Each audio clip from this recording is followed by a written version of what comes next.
नमस्कार दोस्तों, स्वागत है आप सभी का हमारे इस चैनल सनातन ज्ञान गंगा पर। दोस्तों, अगर आप जीवन में कुछ नया सीखना चाहते हैं तो इस चैनल को सब्सक्राइब जरूर करें।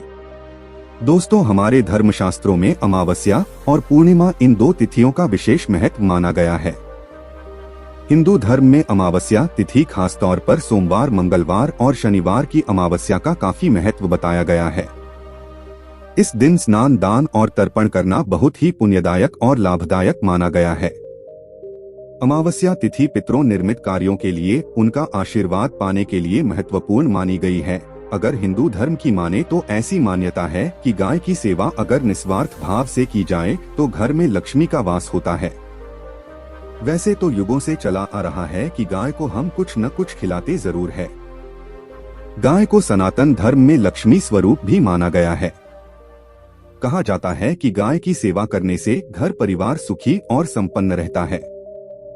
जिस घर में गाय की सेवा निस्वार्थ भाव से होती है उस घर में लक्ष्मी जी की कृपा हमेशा बनी रहती है, और जिस घर में गाय की सेवा नहीं होती अचानक से किसी भी प्रकार की वहां पर विघ्न बाधाएं आती रहती है। वैसे तो कुछ लोग शहरों में भी रहते हैं, महानगरों में रहते हैं, तो वहां पर गाय पालना संभव ही नहीं है, लेकिन गाय को वहां पर भी रोटी जरूर खिलाई जाती है। लेकिन कई बार गाय को खिलाने में कुछ भूल हो जाती है। तो कौन सी वो 3 चीजें हैं जो गाय को नहीं खिलानी चाहिए, आज हम आपसे इस वीडियो में साझा करेंगे। लेकिन दोस्तों, उससे पहले आपसे रिक्वेस्ट करते हैं कि वीडियो को लाइक जरूर करिएगा, दोस्तों को शेयर कर दीजिएगा, और अगर आपने अभी तक चैनल को सब्सक्राइब नहीं किया है तो चैनल को सब्सक्राइब करके बेल आइकन जरूर दबाइएगा। दोस्तों, गाय के अंदर सभी देवी देवताओं का निवास माना जाता है। तो आप सुबह जो पहली रोटी बनती है वह अगर गाय को खिलाते हैं तो देवी देवताओं का आशीर्वाद मिलता है।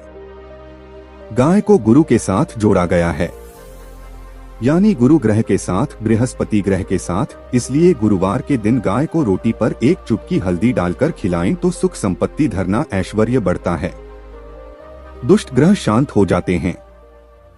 जो लोग मानसिक रूप से परेशान है वह गाय को रोटी पर थोड़ा सा गुड़ रखकर खिलाएं तो सकारात्मक ऊर्जा आती है, टेंशन खत्म होती है, स्वास्थ्य अच्छा रहता है।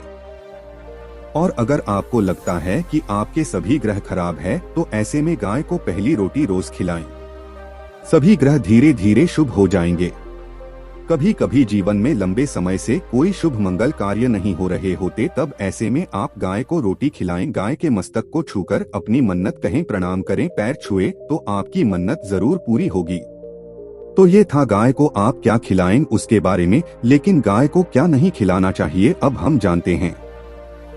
गाय को रोटी तो हर कोई खिलाता है। अब ये रोटी बासी बिल्कुल भी नहीं होनी चाहिए, यानी कि एक दिन पहले की जो रोटी बनी रहती है और आप दूसरे दिन सुबह सुबह खिला देते हैं, वो नहीं खिलानी चाहिए। कई बार आप रोटी बना लेते हैं और उस दिन गाय मिलती नहीं, 2 रोटी रखी रह जाती है, फिर वह अगले दिन गाय को खिलाने से गाय का अपमान माना जाता है। वो रोटी बासी कहलाती है, इसलिए गाय को एक दिन पहले की बची हुई रोटी कभी नहीं खिलानी चाहिए। सड़ी गली चीजें, खराब चीजें गाय को मत खिलाइए, इससे घर में परेशानी आती है। अगर आप ऐसा करते हैं तो अपनी आदत को बदलिए, क्योंकि इससे घर में तकलीफ आती है। गाय को हरा चारा तो हर कोई खिलाता है। हरा चारा खिलाते समय एक बात का ध्यान रखें, गाय को सबसे ज्यादा पीपल का पत्ता लोग खिलाते हैं, पर पीपल का पत्ता आप खुद से तोड़कर मत खिलाइए। दूसरी बात, आप घर में सब्जी लाते हैं तो सागा जाता है, तो उसमें से अच्छी चीजें तोड़कर रख के बचा खुचा अब गाय को खिलाएं। आप जो देंगे वह गाय खा लेगी, लेकिन थोड़ी सी कुछ अच्छी चीजें मिलाकर गाय को खिला दीजिए तो ज्यादा फायदा होगा। गाय को दूध नहीं पिलाना चाहिए। आप दही चावल खिला सकते हैं, लेकिन दूध ताजा हो या बचा हुआ भूलकर भी गाय को मत पिलाइए। 2-3 चीजें गाय को नहीं खिलानी है। एक तो बची कुची रोटी नहीं खिलानी है। कोई भी अनाज बजाए उसे दूसरे दिन गाय को नहीं खिलाना है। जैसे चावल बच जाता है, रोटी बढ़ जाती है। और आप अगर चारा खिलाते हैं उन्हें तो सड़ा गला मत खिलाइए, और अगर खिलाते हैं कोई चीज है तो उसके साथ कुछ अच्छी चीजें मिला लें। और गाय को दूध भी नहीं पिलाना है। ये चीजें बिल्कुल भी नहीं खिलाएं, नहीं तो घर में गरीबी आती है, माता लक्ष्मी आपके घर में वास करना छोड़ देती है। 84 लाख योनियों के सफर करके आत्मा अंतिम योनि के रूप में गौ का रूप धरती है। गाय लाखों योनियों का वह पड़ाव है जहां आत्मा विश्राम करके आगे की यात्रा शुरू करती है। दोस्तों, गाय का कोई अपशगुन नहीं होता है।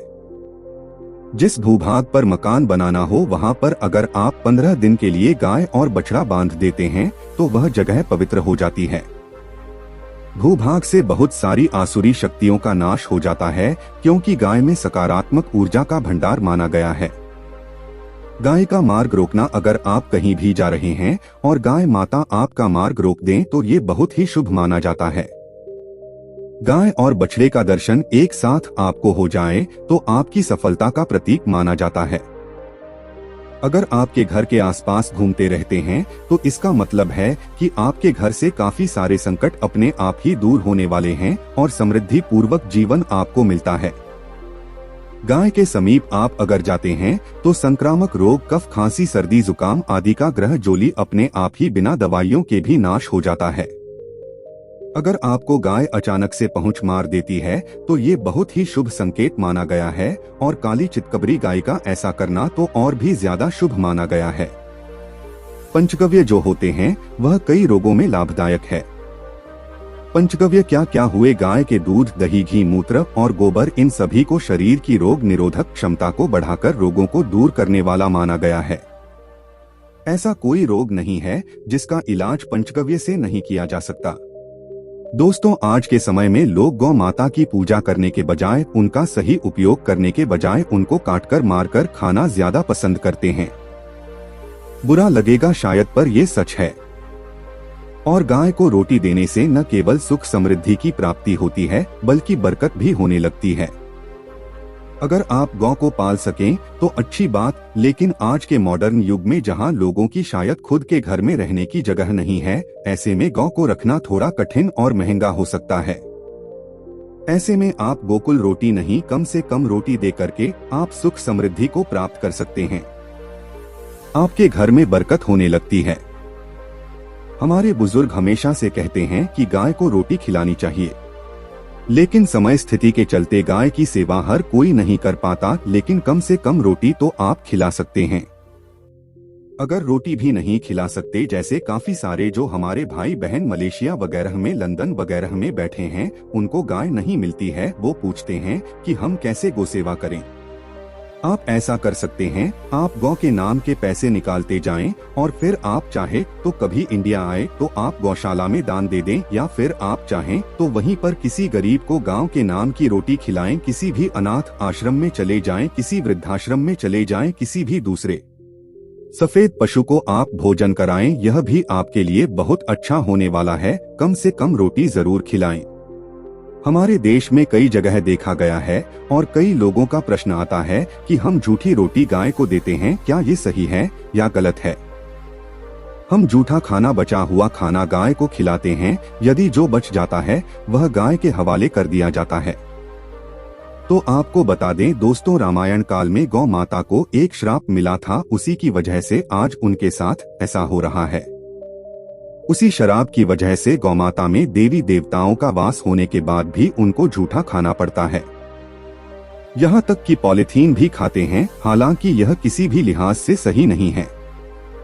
आपको बता दें, वाल्मीकि रामायण में सीता द्वारा पिंडदान देकर दशरथ की आत्मा को मोक्ष मिलने का संदर्भ आता है। जो लोग जानते होंगे वह जानते हैं कि वनवास के दौरान भगवान राम लक्ष्मण और सीता पितृपक्ष के दौरान श्राद्ध करने के लिए गया धाम पहुँचे। वहां श्राद्ध कर्म करने के लिए जरूरी सामग्री जुटाने राम और लक्ष्मण तो चले गए और सामान लेकर नहीं आए। दोपहर हो गई, दान का समय निकलता जा रहा था। सीता माँ घबराने लगी, तभी दशरथ की आत्मा ने पिंडदान की मांग कर दी। अब गया जी के आगे फल्गु नदी पर अकेली सीता जी मुश्किल में पड़ गई। उन्होंने फल्गु नदी के साथ वट वृक्ष, केतकी के फूल और गाय को साक्षी मानकर बालू का पिंड बनाया और स्वर्गीय राजा दशरथ अपने ससुर के निर्मित पिंड दान कर दिया। थोड़ी देर में भगवान राम और लक्ष्मण जब लौटे तो उन्होंने कहा कि समय निकल जाने के कारण मैंने पिंडदान कर दिया। बिना सामग्री के पिंडदान कैसे हो सकता है? इसलिए राम जी ने सीता माँ से प्रमाण मांगा। तब सीता माता ने कहा कि जो फल्गु नदी के रेत है, केतकी के फूल है, गाय है और वट वृक्ष है जो मेरे द्वारा किए गए श्राद्ध कर्म की गवाही दे सकते हैं। इतने में फल्गु नदी, गाय और केतकी के फूल दिनों इस बात को मुकर गए। उन्होंने कहा, सीता माँ झूठ बोल रही है, सिर्फ वट वृक्ष ने सही बात कही। तब सीता जी ने दशरथ का अध्ययन करते हुए उनसे ही गवाही देने की प्रार्थना करें। दशरथ जी ने सीता माँ की प्रार्थना को स्वीकार करके घोषणा की कि ऐन वक्त पर सीता ने मुझे पिंड दान कर दिया। इस पर राम आश्वस्त हुए, लेकिन तीनों गवाहों द्वारा झूठ बोलने पर सीता जी उनसे क्रोधित हो गई और उन्हें श्राप दिया। फल्गु नदी से कहा कि जा, तेरा नाम सिर्फ नदी रहेगा, लेकिन तुझमें पानी कभी नहीं रहेगा। इस कारण आप भी जानते होंगे, जो लोग जानते हैं, फल्गु नदी आज भी गया में सूखी ही रहती है। गाय को श्राप दिया कि तो पूज्य होकर भी लोगों का झूठा खाएगी, और केतकी के फूल को श्राप दिया कि तुझे पूजा में कभी नहीं चढ़ाया जाएगा। वट वृक्ष को सीता माँ ने आशीर्वाद दिया कि उसे लंबी आयु की प्राप्ति होगी और दूसरों को छाया प्रदान करेगा, तथा पतिव्रता स्त्री तेरा स्मरण करके अपने पति की दीर्घायु की कामना करेंगी। यही कारण है कि गाय को आज भी झूठा खाना पड़ता है। केतकी के फूल को पूजा से निषिद्ध बताया गया है। फल्गु नदी के तट पर जल नहीं है। सीता कुंड में पानी के अभाव में सिर्फ बालू रेत में पिंड दान किया जाता है। दोस्तों, शास्त्रों के मुताबिक गौमाता में सारे देवी देवता निवास करते हैं। 33 कोटि देवी देवता और पीटर का निवास होता है। अगर आप भी किसी मंदिर में नहीं जा सकते, पूजा पाठ नहीं करते हैं, कहीं जाकर के ग्रह दोषों का उपाय नहीं कर सकते हैं, तो आपको गाय को एक रोटी जरूर खिलानी चाहिए।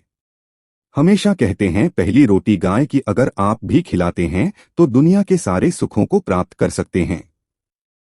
आपने अक्सर सुना होगा कि रसोई में पहली रोटी जो भी बने गाय को दे देनी चाहिए। हर रोज गाय को एक रोटी देने से आपके जीवन के सभी दुख दर्द दूर हो जाते हैं। खाना बनाते वक्त हमेशा पहले एक रोटी गाय की निकाल दें, इसके बाद ही परिवार के बाकी सदस्यों के लिए आपको रोटियां सेकने चाहिए। कोशिश करनी चाहिए कि गाय की उस रोटी में थोड़ा सा हल्दी मिला दें, इससे गाय को रोटी खिलाने का अपार फल प्राप्त होता है।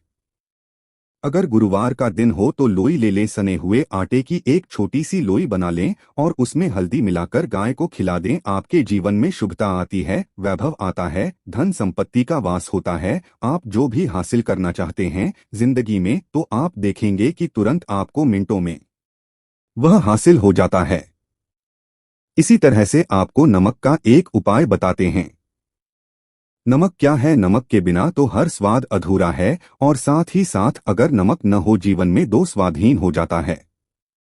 जितना हम खाने में नमक को इम्पोर्टेंट मानते हैं, उतना ही जो देश में नमक को इम्पोर्टेंट ही माना जाता है, और इसे गज की वस्तु माना गया है। किसी का नमक खाने का अर्थ क्या होता है? उसका कर्जदार होना। आपने सुना ही होगा, नमक का कर्ज अदा करना है। इसलिए अगर आप जीवन को सुगम बनाना चाहते हैं, सरल बनाना चाहते हैं, तो नमक का एक आसान सा प्रयोग आपको आज हम बताएंगे। आप देखिए कि कितने आपको पॉजिटिव परिणाम मिलते हैं, और इतना आसान है कि इसके लिए आपको अतिरिक्त मशक्कत करने की कोई जरूरत नहीं है। सिर्फ आपको अपने घर में बनी सबसे पहली रोटी लेनी है और उस पर थोड़ा सा नमक रख दें। अब आप पूछेंगे कौन सा नमक रखें? तो सबसे बेस्ट है आप सादा नमक, ढेरी वाला नमक, सस्ता नमक जो भी है वह रखें। काला नमक नहीं रखना है, आपको सफेद नमक ही रखना है। तो नमक रख लें और फिर इस रोटी को किसी कपिला गाय को आपको दे देनी है। कपिला गाय यानी सफेद रंग की गाय को आपको खिला देना है।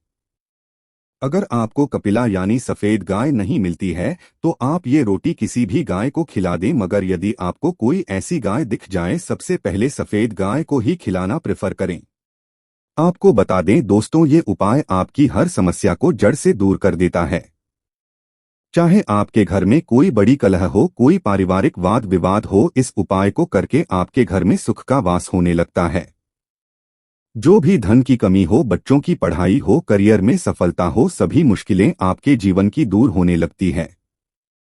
लेकिन गाय को रोटी देते वक्त मन में ऐसा कोई भावना लगाकर रखें कि हम रोटी खिलाते हैं या फिर हम बहुत बड़े दानी हैं, अन्यथा इस स्थिति में पुण्य फल की प्राप्ति होना संचय वाली स्थिति देता है। गाय को रोटी खिलाने से नियम से बरकत के अलावा आप देखेंगे धन संपत्ति में दिनों दिन बढ़ोतरी होने लगती है और आपके घर के ग्रह दोषों से आपको मुक्ति मिलती है। अगर आपके भी घर में धन की कमी है तो आपको ये उपाय जरूर करना चाहिए। किसी भी दिन करें। अगर सावन का पवित्र महीना है तो हर दिन शुभ है। आप जिस दिन चाहे उस दिन से कर सकते हैं और आप देखेंगे इस उपाय को करने से आपके घर से धन की कमी बिल्कुल झट से दूर हो जाती है, तो यह उपाय आप जरूर कर लीजिए। दोस्तों, आज के लिए बस इतना ही। मिलते हैं एक और ज्ञानवर्धक वीडियो के साथ। धन्यवाद।